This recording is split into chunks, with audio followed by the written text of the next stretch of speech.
Feeling stuck? Yearning for more? You're in the right place. This is Midlife Moxie with Nicole Haight, where you're going to get a weekly dose of courage, clarity, and maybe a little bit of chaos as we navigate our best chapter yet, midlife. Welcome back to Midlife Moxie with Nicole Haight. I am your host, Nicole. So today we're going to switch gears and discuss something that might have you feeling terrified and exhilarated at the same time. The discussion today will be about reinvention, but not the dramatic blow up your entire life kind that Hollywood loves to portray in movies. I'm going to talk with you today about real, sustainable, and deeply authentic kind of transformation that honors your wisdom and your nervous system's need for safety. On the last episode, we talked about dreaming beyond the shoulds and visioning towards your most authentic second half of life. Today, we're going to get practical, create your roadmap for turning those visions into reality through small, manageable steps that build momentum without overwhelming your system. But here's something very important that I need you to remember before we begin. Reinvention isn't about becoming someone new. It's about becoming more of who you've always been underneath the roles and the expectations of you. And I think this definition really can help change your perspective. Before we go into the how-tos, let me share an important fact with you that I think is quite important when considering what makes midlife reinvention fundamentally different from the other stages in your life where you may have made changes, such as in your 20s or even in your 30s. I see midlife reinvention is about reclaiming rather than a discovery. Unlike the earlier changes that you've made in your younger years, these are often more about figuring out who you are. And midlife reinvention is more about remembering who you were before you learned to be what everyone else needed. There is what I consider to be something that is the enough factor. Around midlife, many women reach a profound enough moment, such as enough people pleasing, enough sacrificing their dreams for the comfort of others, and enough playing small. This creates an urgency that younger women rarely feel, but it's not desperation, it's clarity. During midlife, we also go through identity archaeology. Rather than building an identity from scratch, in midlife, you're excavating parts of yourself that got buried under the decades of roles, responsibilities, and expectations. So this work is really about uncovering what was always there. Midlife brings the intersection of wisdom and fire. You have both experience and a fierce urgency of the potential of limited time. This combination can create a unique energy for transformation that's less exploratory and more intentional than maybe your earlier reinventions in your younger years. There's also a shift from rebellion to permission. Younger reinvention requires rebellion against external authority. And I feel that midlife reinvention requires giving yourself permission to disappoint people who've grown comfortable with your compliance. And finally, there's a legacy consciousness. At this age, women sometimes think about what could be modeled for the next generation, such as daughters, or younger women or future selves. This adds weight and purpose to choices and goes far beyond personal satisfaction. Let me share a personal story with you because I think one of the biggest myths about reinventing ourselves is that it happens in one dramatic moment. I'm going to share with you my personal story that shows the messy, non-linear reality of how transformation actually unfolds. Sometimes reinvention whispers before it roars. I spent years in long-term care nursing, working nights and holidays and every other weekend. I was always that good employee that showed up no matter what. But after a period of time, my body truly was screaming at me. I started to feel like a zombie on my days off because my circadian rhythms were completely destroyed. And what I learned is my body was to tell me what I needed, and I needed something to change. This wasn't having a dramatic breakdown. This was having a gradual, slow breakdown. But I ignored the signs and kept pushing through because isn't that what good girls do? I'd finally had enough. I listened to my body and I transitioned into a role that required day shifts. Initially, I worked in rehab, and then I worked in various different doctor's offices from internal medicine, pain management, family practice, and cardiothoracic surgery. And I'm not going to lie, each move felt scary. But each of these moves helped me feel like I was coming back to life. Each was a small pivot that taught me I was far more adaptable than I had ever given myself credit for. Now, if my story ended there, that would be nice and it would be this lovely, neat narrative. But it rarely works that way. Because sometimes life chooses reinvention for us. Next came a moment that many of us fear: layoffs. After spending an extended period of time at a practice, I had an expertise, I had a role, a job that I was secure in, and then suddenly I was left scrambling. And this had only been the second time in my life that I had been laid off.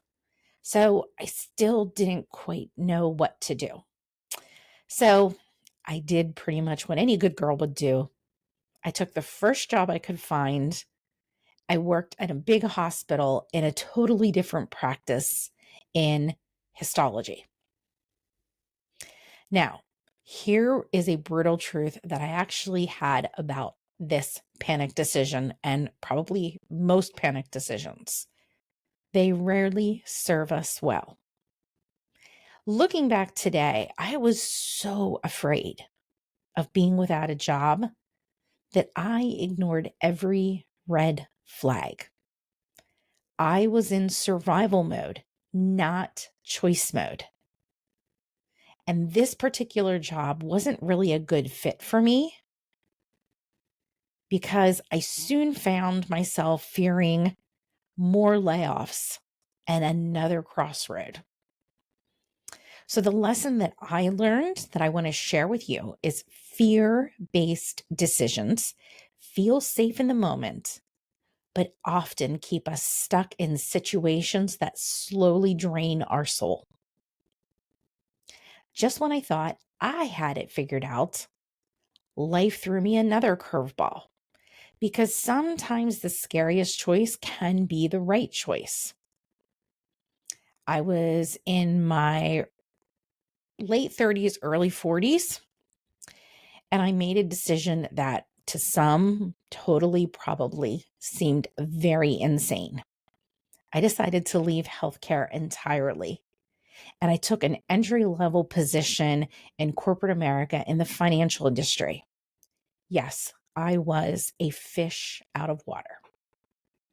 But what I discovered is that all of the years that I had spent adapting to the different medical environments, learning new systems, and dealing with high pressure situations, I wasn't just using medical experience. I was actually using transferable life skills. And it took me a few years to find my footing, but eventually I worked my way up the corporate ladder into a position where I could leverage my medical background in the corporate world. And this was the very experience that I thought I was abandoning that ended up becoming my own competitive advantage. Now, today I see that every transition was preparing me for the next one, even the mistakes, and especially the panic decision. But they all taught me something crucial about trusting my own judgment versus reacting from fear. These experiences taught me that reinvention isn't about having a perfect plan.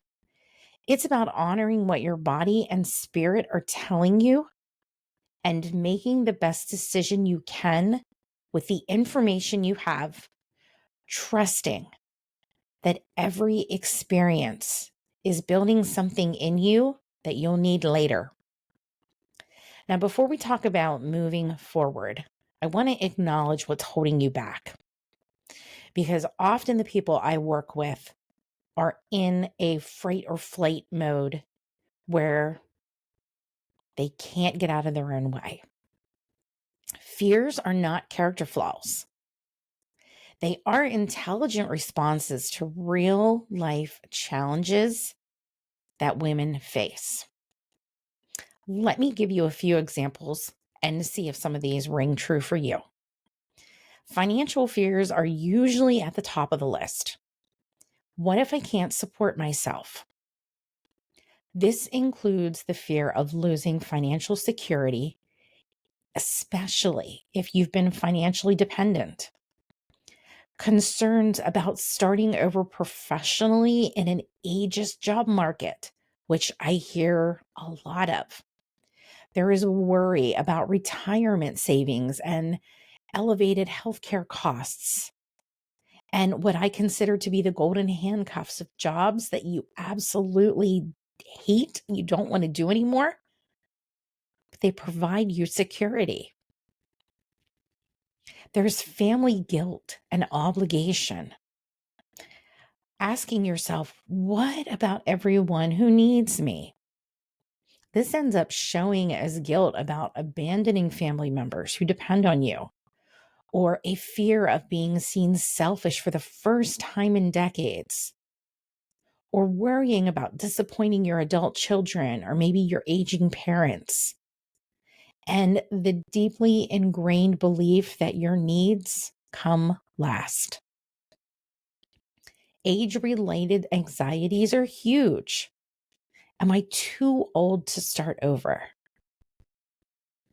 This includes internalized ageism about being past your prime, fearing that opportunities are limited at your age, worrying about competing with younger people, and a belief that it's too late for your big dreams.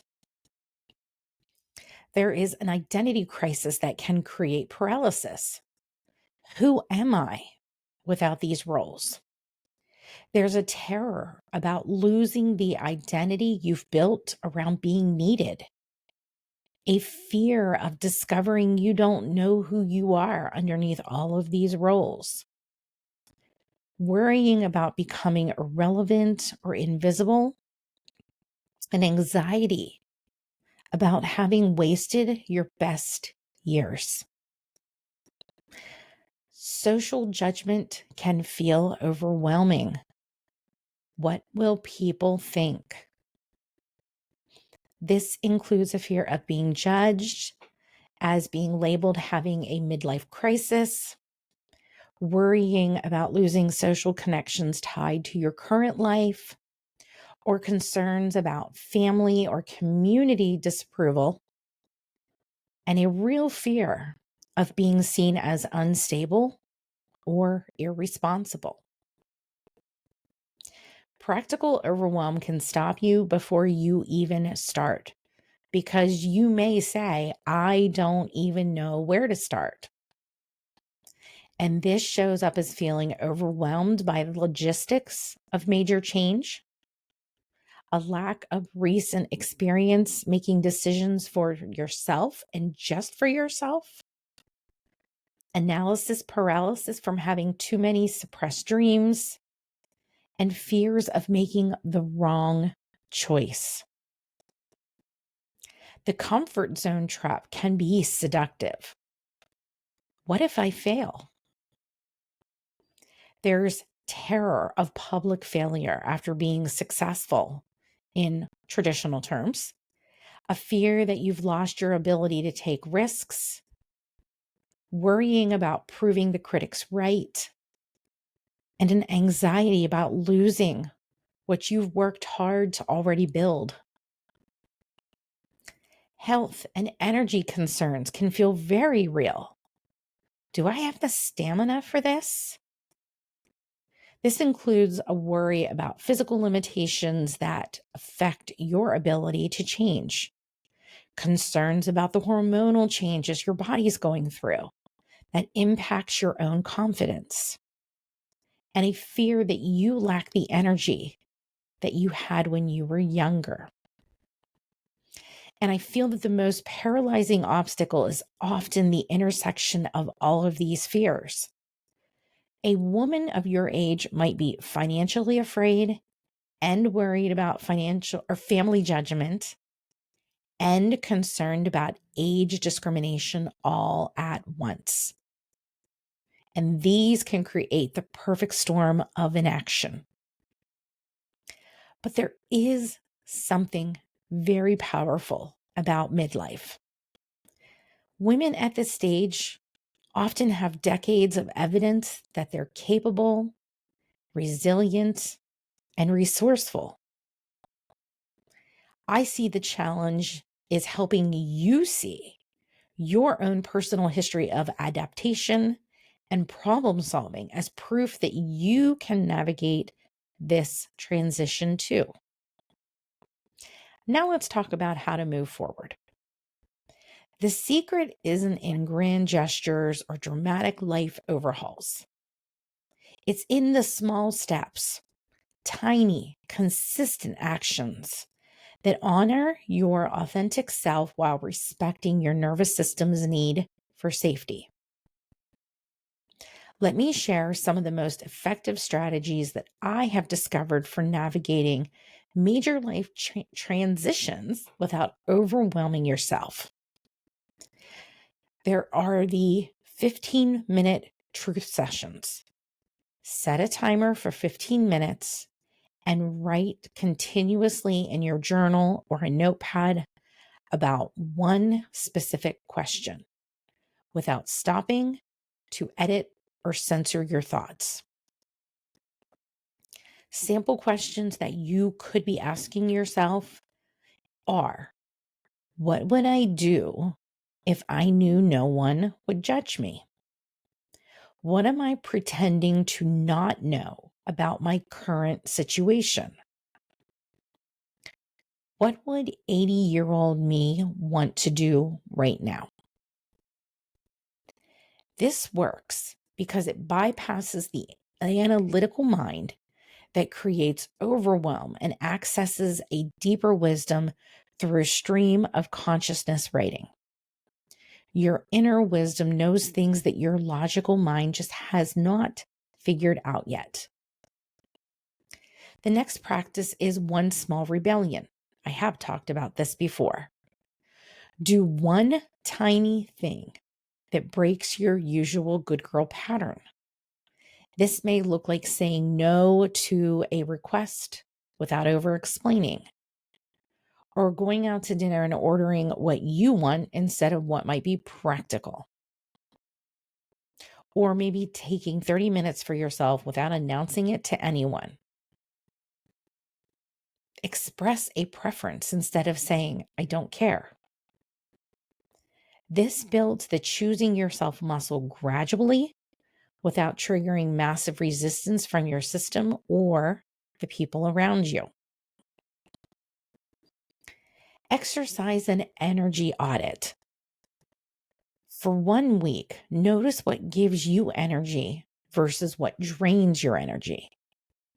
And don't try to change anything yet. Set phone reminders 3 times a day, rating your energy 1 through 10 and noting what you just did. And look for patterns after a week. Start with the smallest energy draining thing that you can change, because this creates awareness without pressure, and energy is often the most honest indicator of alignment. Your body knows what's right for you before your mind does. You may practice the future self visualization. Spend 5 minutes daily visualizing yourself 1 year from now, or 6 months from now, or 6 weeks from now. Sometimes people feel that 1 year is too far out. So if that's you, go to a smaller time frame. Imagine that you're living the life that you want, that you're moving towards. See this life through your own eyes, not watching yourself. Include sensory details, including what do you hear, feel, or smell, and focus on how you actually feel in this future, not just what you're doing. Ask this future self one question every day, because this programs the unconscious mind towards the desired outcome and reduces fear by making change feel familiar. And your brain can't tell the difference between a vividly imagined experience and a real one. Create permission slip rituals. I've also discussed this before as well. Write yourself permission slips for the things that you want to do, but you feel guilty about. I give myself permission to explore this career change without committing to anything. I give myself permission to feel angry about this situation. I give myself permission to want more than what I have. These address the deep conditioning that requires external approval and gives the unconscious mind explicit permission to move forward. There are taking tiny experiments and using them as examples. Instead of making big changes, do small experiments with a clear end date. I will try this morning routine for exactly 2 weeks. I'll attend one networking event to test this career idea. Or I'll take one class to explore this interest. This reduces overwhelm by making everything temporary and reversible, which calms the nervous system's change resistance. You're not committing to anything permanent. You're just gathering information. There is the body compass check-in.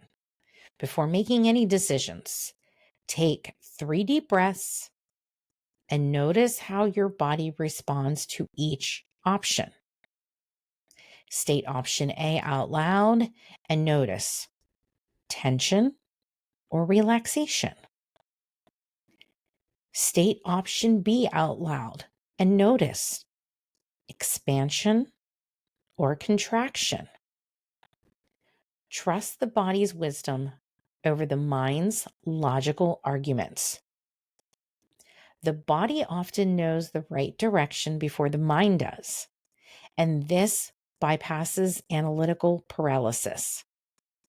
Your nervous system is constantly scanning for what's safe and what's aligned.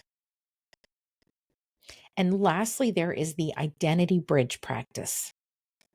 Instead of trying to become someone completely new, identify existing qualities that support your desired change. List 5 times you've successfully navigated change before. Identify the qualities you've used: resilience, creativity, determination, And remind yourself, I'm not becoming someone new. I'm becoming more of who I already am. This builds on existing strengths rather than starting from zero and reducing the fear of losing yourself. What I've discovered through my own journey and working with countless women is that there is a formula for sustainable transformation that honors both your dreams and your nervous system. Small actions plus consistent permission plus trusting your inner wisdom equals sustainable transformation. When you realize that you're not starting from scratch, but just excavating what's already there, and that you don't need to blow up your life overnight, you can start with tiny acts of authenticity, saying no without over-explaining, choosing what you want for lunch, or just taking 15 minutes for yourself. Your body, your energy, your unreasonable actions are not problems to fix. They are sacred information telling you what's aligned and what isn't. And a midlife woman's irritation isn't drama, it's wisdom trying to get her attention.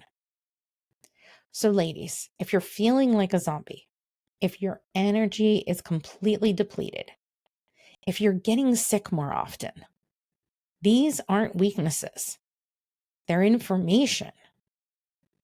Your body is trying to tell you something about your life that your mind just isn't ready to hear yet. Each small choice to honor yourself creates evidence that you can trust yourself. One selfish decision leads to another. One boundary leads to clearer boundaries. One authentic choice makes the next one easier. This is the compound effect of tiny rebellions. There's a difference between moving toward something and running away from something. When I was panicking after the layoff, I was running away from fear instead of moving toward what I actually wanted.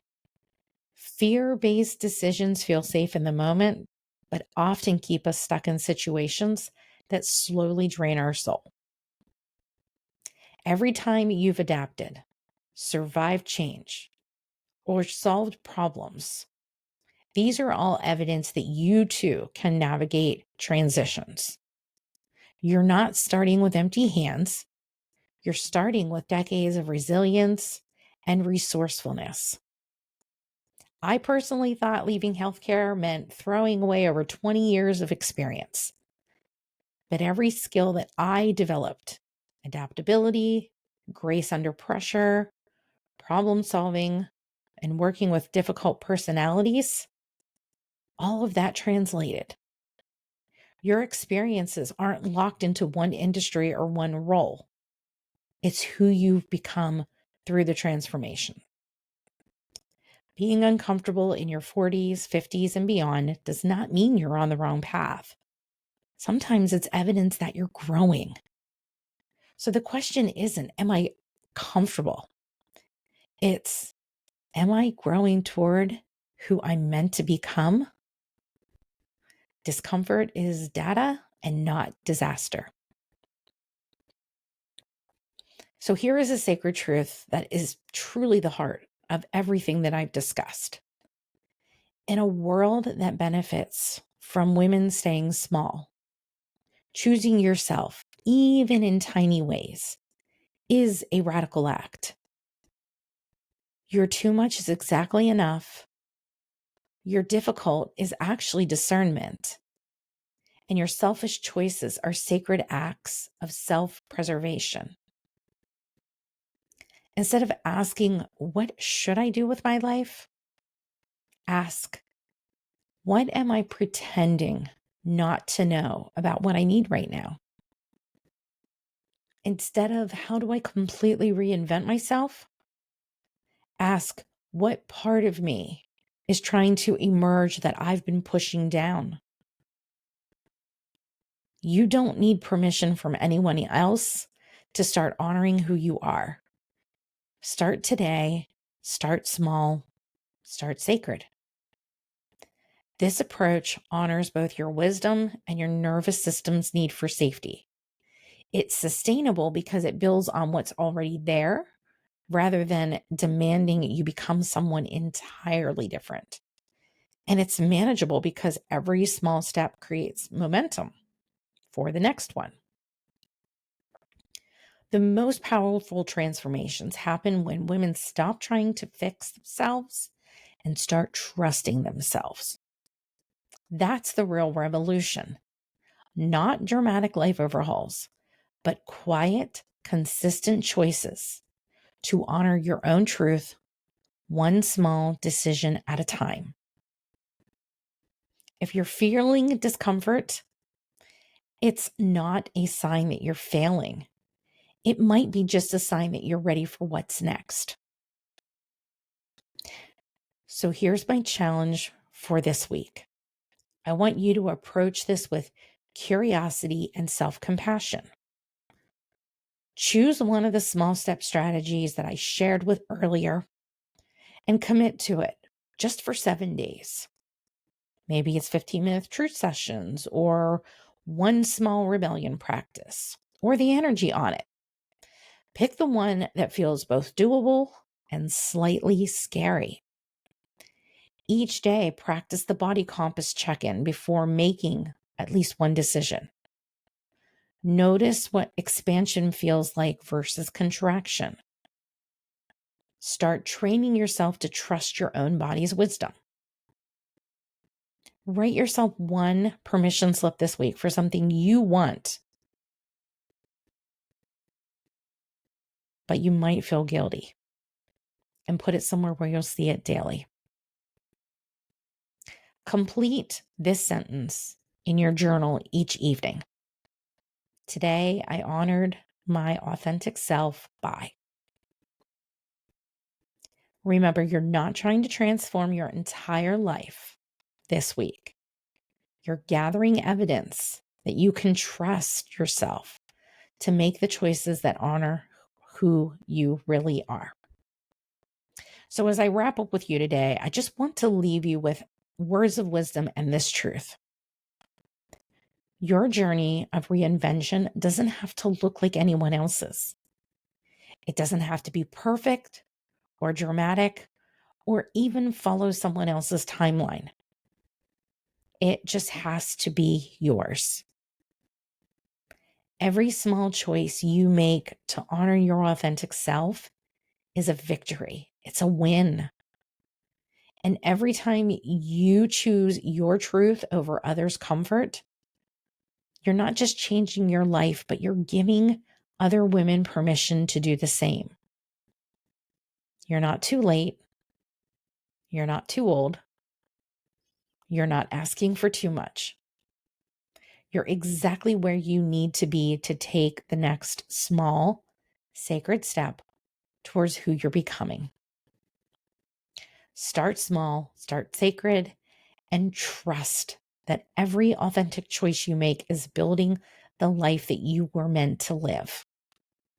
This is Nicole, and I will see you on the next episode of Midlife Moxie. Before you go, I want to make sure that you know how to stay connected to this work, because what we have talked about today, this is just the beginning. If you're sitting there thinking, holy shit, she just described my entire life, and you want to know exactly what patterns are running the show in your life, I've created something specifically for you. You can head on over to my website, www.nicolehaight.com, and take the assessment, which sacred pattern is running your midlife. It's a free diagnostic tool that will tell you exactly where you are in your own conditioning and what your next steps should be. There's no fluff, no generic advice, just precise information about your specific patterns. Because here's the thing, you can't interrupt what you can't see. And most women are trying to change their lives without understanding the deeper nervous system conditioning that is actually driving their choices. If you want to dive deeper into these conversations and connect with other women who are also done performing their way through life, you can join my private Facebook group. Link will be in the show notes. And it's where we have conversations, real, raw, unfiltered truth about women in midlife. And if you want to be on my VIP list for weekly doses of truth that maybe help keep you accountable to your own transformation, there is a link in the show notes, but there's also a link at my website, www.nicolehaight.com, where you can sign up to be on my email list. This isn't a typical newsletter filled with tips and inspiration, though I do include that from time to time. This is a newsletter where I share hard truths, insights, raw, unfiltered things that are just not socially acceptable on social media. And these awarenesses that you can take away from what I share can be a catalyst for change. So I invite you to sign up. And if you're ready to go even deeper, because you might be tired of all of this surface level work and you really want a whole system level transformation, everything you need to know about working with me is on my website, www.nicolehaight.com. I'm not a coach, and this isn't coaching, and it's not therapy, and it's sure as hell not spiritual bypassing. This is a resurrection of the nervous system. And this is for the woman who is ready to stop performing and start living. You can also follow me on Instagram, Threads, and YouTube at I am Nicole Haight, where I share reminders about conditioning and women and midlife, confronting truths and desires that are just frankly not up for negotiation. So next week we will continue to have discussions that likely will make some of you squirm. It is what I'm best at. But if this episode shifted something for you, do me a favor and leave a review. Not because I need an ego boost, but because there are women out there who are Googling, why do I feel invisible in my own life at 2 a.m.? And your review might be what helps them find this podcast. Your review could also be the breadcrumb that leads another woman out of performance prison and into her own resurrection. So until next week, remember, you don't need permission to want what you want. You never did. That was just conditioning dressed up as consideration. You're a woman in midlife. You don't need permission. You just need to have desires and wants and the ability to go after all of them. So stop asking and start claiming.